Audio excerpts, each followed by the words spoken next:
কড়াইতে 1 cup soybean তেল গরম করে মিশ্রণটি ঢেলে দেব।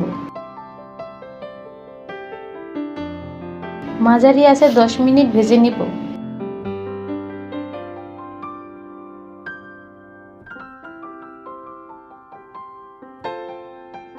এখন অ্যাড করব স্বাদ অনুযায়ী লবণ, 1 টিস্পুন হলুদের গুঁড়া। 2 মিনিট কষিয়ে অ্যাড করব হাফ কাপ পানি।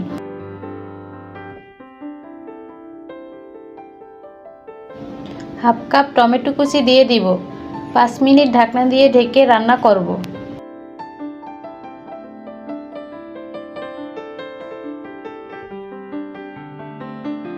এখন অ্যাড করব ধুয়ে রাখা কাচ্চি শুটকি।